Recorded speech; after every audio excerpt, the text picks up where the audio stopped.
करोड़पति मुजरिम को फांसी की सजा सुना दी गई और इस सजा पे अमल दरामद के लिए उसे शहर से दूर दराज एक गुमनाम जजीरे की जेल में कैद कर दिया गया ताकि वो अपनी दौलत या असर रसूख को इस्तेमाल करते हुए फैसले पर असरअंदाज न हो सके। करोड़पति मुजरिम ने इस जजीरे पर ही किस्मत आजमाई का फैसला किया। उसके लिए उसने जेल के संतरी को रिश्वत देने का फैसला किया ताकि किसी भी तरीके से और किसी भी कीमत पर जेल के जजीरे से बाहर वो फरार हो सके। संतरी ने उसे बताया कि यहाँ पर हिफाजती इक़दाम बहुत सख्त हैं और कोई भी कैदी जजीरे से बाहर नहीं निकल सकता सिवाय एक सूरत के जो कि मौत है।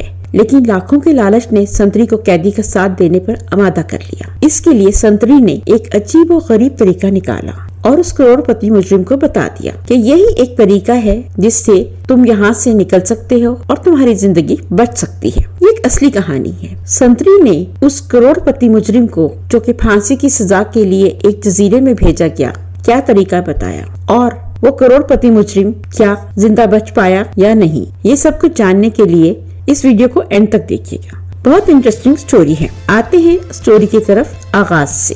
करोड़पति मुजरिम को फांसी की सजा सुना दी गई और इस सजा पर अमल दरामद के लिए उसे शहर से दूर दराज एक गुमनाम जजीरे की जेल में कैद कर दिया गया ताकि वो अपनी दौलत या असर रसूख को इस्तेमाल करते हुए फैसले पर असरअंदाज न हो सके। करोड़पति मुजरिम ने इस जजीरे पर ही किस्मत आजमाई का फैसला किया। उसके लिए उसने जेल के संतरी को रिश्वत देने का फैसला किया ताकि किसी भी तरीके से किसी भी कीमत पर जेल के जजीरे से बाहर वो फरार हो सके।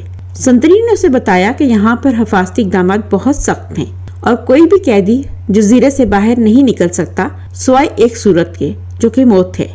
लेकिन लाखों के लालच ने संतरी को कैदी का साथ देने पर आमादा कर लिया। उसके लिए संतरी ने एक अजीब और गरीब तरीका निकाला और उस करोड़पति मुजरिम को बता दिया। संतरी ने उसको कहा कि सुनो, जेल के जजीरे से सिर्फ एक चीज है जो बगैर किसी हिफाजती इंतजामात और तफ्तीश के बाहर आती है, वो है मुर्दों का ताबूत। जब कभी किसी को फांसी दे दी जाए या वो तबई मौत मर जाए तो उनकी लाशों को मुर्दा खाने से ताबूत में डालकर बहरी जहाज पर मुंतकिल कर दिया जाता है, जहाँ पर गैर मुसल्लह चंद मुहाफिजों की निगरानी में कुछ सादा रसूमात अदा करने के बाद इन ताबूतों को कब्रिस्तान में दफन करने के लिए भेज दिया जाता है। वो मुहाफिज इन ताबूतों को बहरी जहाज से खुश्की पर मुंतकिल करने और फिर दफनाने के बाद वापस लौट आते हैं। इस कार्रवाई पर रोजाना सुबह 10 बजे इस सूरत में अमल दरामद किया जाता है कि वहाँ मुर्दा खाने में मुर्दा और ताबूत मौजूद हों। आपके फरार का वाहिद हल ये है कि इख्तितामी लम्हात से पहले आप किसी तरह किसी एक ताबूत में पहले से मुर्दा शख्स के साथ लेट जाएं। मामूल की कार्रवाई इख्तिताम पजीर हो, बहरी जहाज से आप जमीन और जमीन से कब्रिस्तान पहुंच जाए, वहां जाकर ताबूत को दफन कर दिया जाए और जैसे ही अमला वहां से वापसी के लिए निकले तो मैं इमरजेंसी लीव लेकर आधे घंटे के अंदर अंदर वहां पहुंचकर आपको कब्र और ताबूत से बाहर निकाल लूंगा। फिर आप मुझे वो पैसे दे दीजिएगा जो कि आपने तय किए हैं और मैं छुट्टी का वक्त खत्म होते ही वापस जेल चला जाऊंगा और आप गायब हो जाएंगे। आपकी गुमशुदगी एक मुहिमा ही रहेगी और इस मुहिमे से हम दोनों को कोई फर्क नहीं पड़ता। आपका क्या ख्याल है? करोड़पति शख्स ने सोचा कि ये एक जुनूनी किस्म का मंसूबा है, लेकिन फांसी के फंदे पर झूलने से ये फिर भी बेहतर है और करोड़पति ने तगड़ी रकम देने का वादा कर लिया। फिर दोनों ने इस तरीक़ेकार पे इत्तेफाक कर लिया। संतरी के मंसूबे के मुताबिक इस कैदी ने इत्तेफाक किया कि वो मुर्दा खाने में चुपके से जाएगा। अगर वो खुशकिस्मत रहा और वहाँ किसी की मौत वाक़या हो गई तो अपने आप को बाईं तरफ के पहले नंबर वाले ताबूत में बंद कर लेगा, जिसके अंदर पहले से एक लाश मौजूद होगी। अगले दिन हस्बे मंसूबा संतरी के बताए हुए रास्ते पर चलते हुए वो करोड़पति शख्स मुर्दा खाने के अंदर घुसने में कामयाब हो गया।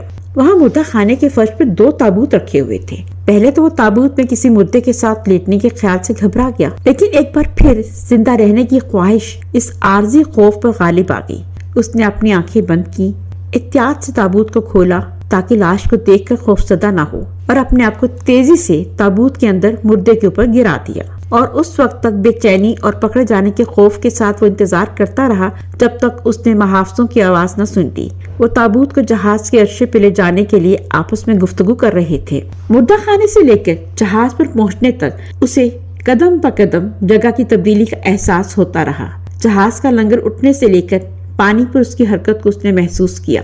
समुद्री पानी की महक जब तक उसके नथनों से टकराती रही तब तक उसका अदम तहफ्फुज का एहसास बरकरार रहा।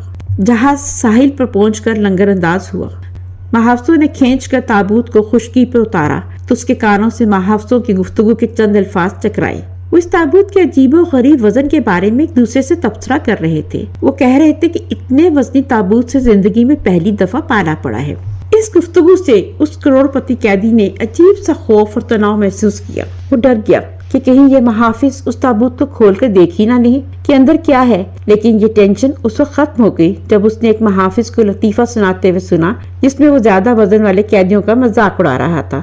مردہ خانے سے لے کر قبرستان پہنچنے تک شاید یہ پہلا لمحہ تھا جب وہ تھوڑا سا ریلیکس ہوا۔ اب اس قیدی کو محسوس ہو رہا تھا کہ تابوت کو گڑھے میں اتارا جا رہا ہے۔ چند لمحوں بعد اسے تابوت کے اوپری حصے پر مٹی کے بکھرنے کی آواز صاف سنائی دینے لگی اور محافظوں کے بولنے کی آواز آہستہ آہستہ کم ہوتے ہوتے ختم ہو گئی، اور اب اس اندھیری قبر میں وہ ایک عجیب صورتحال سے دوچار تھا۔ انسانی لاش کے ساتھ 3 میٹر کی گہرائی میں وہ زندہ دفن تھا، اور ہر گزرتے لمحے کے ساتھ اس کے لیے سانس لینا 2 بھر ہوتا جا رہا تھا۔ اس نے سوچا کہ یہ بات درست ہے، میں اس سنتری پر بھروسہ نہیں کر پا رہا، لیکن پھر اس نے سوچا کہ وہ یہ جانتا ہے کہ دولت سے محبت سب سے بڑی طاقت ہوتی ہے، اور وہ سنتری وعدے کے مطابق لاکھوں کی رقم لینے کے لیے دولت سے محبت کی وجہ سے ضرور آئے گا اور اسے اس قبر سے نکالے گا۔ لیکن وقت آہستہ آہستہ گزرتا جا رہا تھا۔ قیدی کا انتظار طویل ہو رہا تھا، جس پر پسینہ بہنے کا احساس ہو رہا تھا، جیسے ہزاروں چونٹیاں دھیرے دھیرے رینگ رہی ہوں۔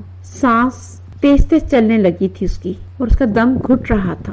خود کو ریلیکس کرتے ہوئے، خود کو مطمئن کرتے ہوئے وہ کہنے لگا، بس مزید 10 منٹ کی بات ہے، اس کے بعد سب کچھ ٹھیک ہو جائے گا اور وہ دوبارہ آزاد فضاؤں میں سانس لے گا اور ایک بار پھر روشنی دیکھے گا۔ سانس لینے میں دقت کے باعث اب وہ مسلسل کھانسنے لگا تھا۔ مزید 10 منٹ گزر گئے۔ اب اس قبر میں آکسیجن ختم ہونے والی ہے اور وہ سنتری ابھی تک نہیں آیا۔ وہ اسی سوچ میں تھا کہ اس نے بہت دور سے قدموں کی آہٹ سنی۔ ان آوازوں کے ساتھ ہی اس کی نبض تیز ہو گئی۔ ضرور ہی سنتری ہی ہوگا، آخر وہ آ ہی گیا۔ آواز قریب پہنچ کر پھر دور ہوتی چلی گئی۔ اسے ایسے محسوس ہونے لگا جیسے لاش حرکت کر رہی ہو۔ ساتھ ہی اس نے تصور میں دیکھا کہ اس کے نیچے دبا ہوا مردہ آدمی اس کی حالت پر طنزیہ انداز میں مسکرا رہا ہے۔ اچانک اسے یاد آیا کہ اس کی جیب میں ماچس کی ڈبیا ہے۔ جی ہاں، قیدی کو یاد آیا کہ میری جیب میں تو ماچس کی ڈبیا ہے، ذرا تیلی سلگا کر اپنی کلائی پر بندی گھڑی میں وقت دیکھ سکتا ہوں۔ اس نے سوچا کہ میں ذرا ماچس کو جلاتا ہوں اور اپنی رسٹ واچ سے اپنی کلائی پر بندی گھڑی سے وقت دیکھتا ہوں، اور تیلی سلگا کر وہ اپنی کلائی پر بندی گھڑی میں وقت دیکھنے لگا کہ کیا سنتری وعدے کے مطابق پہنچنے والا ہے اور کتنا وقت گزر گیا ہے۔ اس سے امید تھی کہ سنتری کے بتائے ہوئے وقت میں سے ابھی چند منٹ باقی ہوں گے۔ جب اس نے ماچس کی تیلی سلگائی تو آکسیجن کی کمی کے باعث مدھم سی روشنی نکلی۔ شعلے کو گھڑی کے قریب لا کر اس نے دیکھا تو پتا چلا کہ 45 منٹ سے زیادہ کا وقت گزر چکا ہے۔ گھڑی میں وقت دیکھ کے اب وہ حقیقی معنوں میں خوف زدہ ہو چکا تھا۔ ماچس کی تیلی کی ہلکی ڈوبتی روشنی میں اسے محسوس ہوا کہ اس کا چہرہ مردے کے چہرے کے بالکل قریب ہے۔ اس نے خود سے سوال کیا کہ کیا مردہ شخص کا چہرہ دیکھنا اسے مزید خوف میں مبتلا کر دے گا، مگر تجسس اور خوف کے ساتھ اس نے اپنی گردن موڑی، ہلکی جلتی ہوئی تیلی کے شعلے کو لاش کے چہرے کے قریب لے کر گیا، اور پھر کیا ہوا؟ اور پھر دہشت اور خوف کے مارے اس کے ریڑھ کی ہڈی میں سرد لہر سی دوڑ گئی۔ اس نے دیکھا کہ یہ تو اس شخص کا چہرہ ہے جسے زندہ دیکھنے کی امید میں وہ یہاں زندہ دفن تھا۔ وہ لاش اس سنتری کی لاش تھی، اور خوف کے مارے اس کی جان نکلنے لگی۔ یہ اس سنتری کی لاش تھی جس نے اس کو اس قبر سے نکالنا تھا۔ آپ کو آج کی کہانی کیسی لگی؟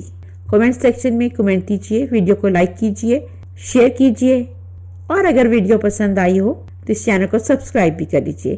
ملیں گے جلدی ایک نئی ویڈیو کے ساتھ۔ اللہ حافظ۔